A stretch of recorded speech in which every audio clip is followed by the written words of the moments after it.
Gonzalo Abella, como historiador, tú a veces encontrás elementos en la historia que determinan hechos y en la vida del presente podés encontrar similitudes de situaciones sociales que no te hacen analizar hechos históricos, sino que te hacen premonizar situaciones que se pueden dar. En ese sentido, en lo que está viviendo hoy el movimiento sindical, ¿qué es lo que tú reflexionas sobre lo que se está viviendo y qué piensas que va a pasar con el movimiento sindical de aquí en más, dado la situación hoy por hoy? Por ejemplo, el PIT-CNT, la central Frente Sí. Amplista de Trabajadores, se han nutrido de esos dirigentes sindicales para conformar organismos del Estado. Hay una lucha interna en el Frente Amplio que se traslada al PIT-CNT y que es ajena a los trabajadores, porque los trabajadores no todos son votantes del Frente Amplio, pero además el tema de presupuestal, el tema de la salud, el tema de la enseñanza, el tema de cómo los dirigentes negocian y después las bases le rechazan las negociaciones, hay como un punto de inflexión. ¿Estamos en un punto de inflexión en el movimiento sindical hoy?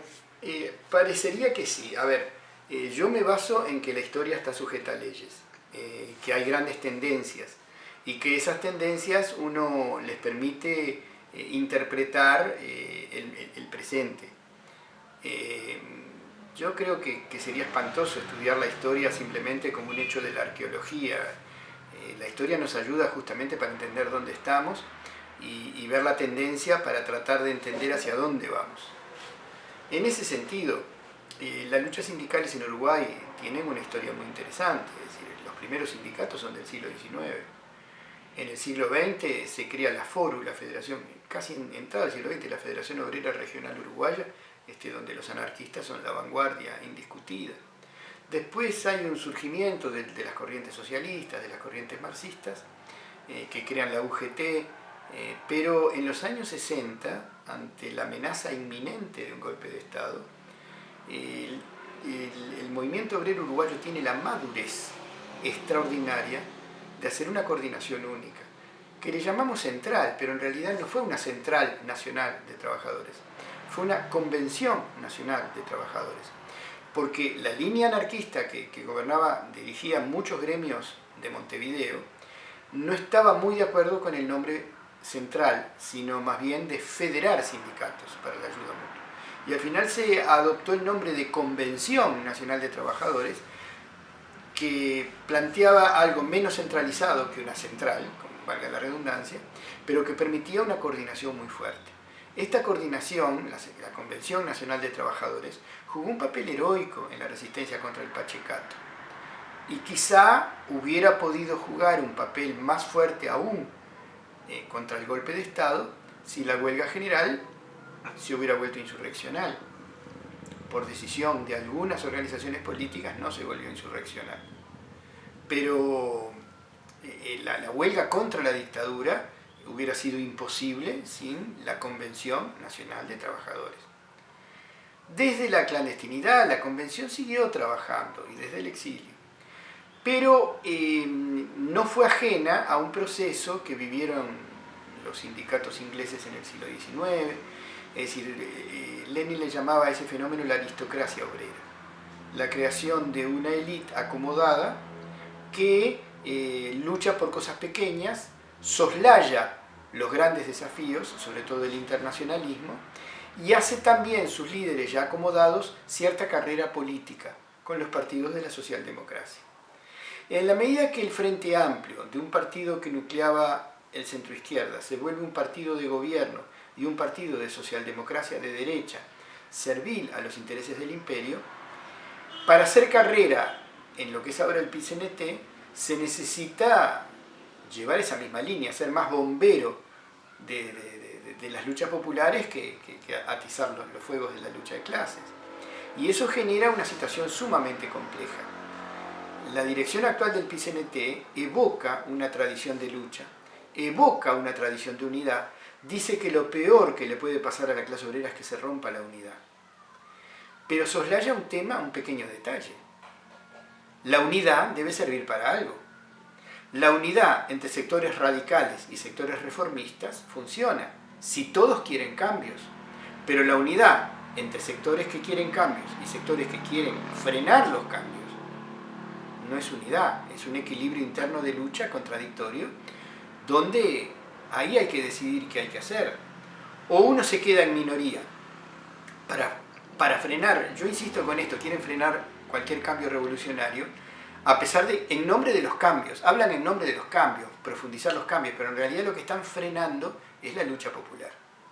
Entonces, si vos querés realmente avanzar desde el punto de vista de los derechos de la clase trabajadora, tenés dos opciones. O te quedás en esa coordinación llamada PIT-CNT, tratando de fortalecer los sectores clasistas adentro, o creás articulaciones clasistas por afuera. ¿De qué va a depender una vía o la otra? De las posibilidades reales de que se te respete y que se te pueda incidir. Si viviéramos en un sistema totalmente dictatorial fascista, o sea, que yo estoy acá contigo y después tengo que mirar para todos lados porque me van a empezar a seguir y tengo que escaparme para llevar a mi casa, que no es. Si viviéramos en un sistema estatal fascista, nosotros acá hay medidas fascistas, pero no vivimos bajo el fascismo, vivimos bajo una democracia burguesa recortada. Y hubiera solo sindicatos reaccionarios. Yo creo que hay que estar ahí. Porque vos es el lugar donde incide, donde está la clase obrera. Ahora, si vos tenés cierta libertad de expresión y una cúpula blindada en la central, en la mal llamada central, que impide hasta la expresión con patoterismo, con patobicas, ¿hasta dónde podés aguantar adentro? Y yo creo que acá el problema es complicado porque hay lugares donde realmente hasta por dignidad hay que irse al diablo. Y hay otros sindicatos donde todavía hay posibilidades de ganar gente y llevártela para un sector clasista. Yo, sinceramente, mi opinión, hoy, como está la coyuntura, como está de descarada la cúpula del PIT-CNT, con todo el apoyo gubernamental y de Israel y de todos los asesores y de todo lo que sabemos, yo creo que hay que poner el énfasis sobre todo en las coordinaciones externas. Crear una coordinación externa por fuera de la central. Tratar de apoyar al mismo tiempo a los sectores clasistas que están adentro. Y tratar de ser muy respetuoso con el ritmo y los pasos de cada uno de los grupos organizados de la clase obrera que van encontrando su rumbo en una situación complicada. Habría que retomar ese motor de la historia que es la lucha de clases, motor que se apagó en el Partido Comunista. Claro. El mal llamado Partido Comunista del Uruguay es un conciliador de clase, pero hay que tener mucho cuidado porque la estrategia es: me lleno la boca con las revoluciones de afuera y apago todo acá adentro. Entonces es muy complicado porque si tú no estás muy informado, el discurso del mal llamado Partido Comunista del Uruguay, integrante del Frente Amplio, tiene elementos muy simpáticos. Yo leí con mucha atención, con muchísima atención, los publicaron en internet, todos los documentos de discusión del último congreso del Partido Comunista del Uruguay, del mal llamado Partido Comunista del Uruguay. Toda la primera parte, un análisis de la situación internacional, toda la parte de cómo el fascismo opera, el papel nefasto del imperialismo norteamericano, las amenazas del Partido Republicano, el papel nefasto de Israel, todo eso era absolutamente compartible.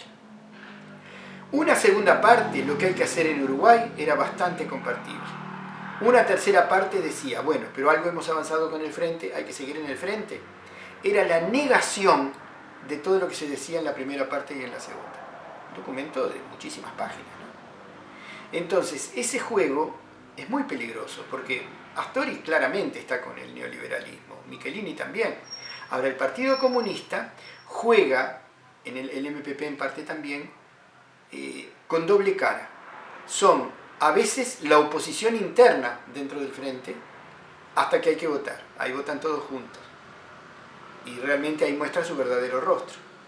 Y en el movimiento sindical, por ejemplo el Zunca, opera en algunos lugares con obras solidarias sobre casas de gente necesitada y al mismo tiempo reprime ferozmente a los disidentes en su propio sindicato. Es más, crean condiciones para que aquellos que no están en la línea oficialista tengan menos oportunidades de trabajo.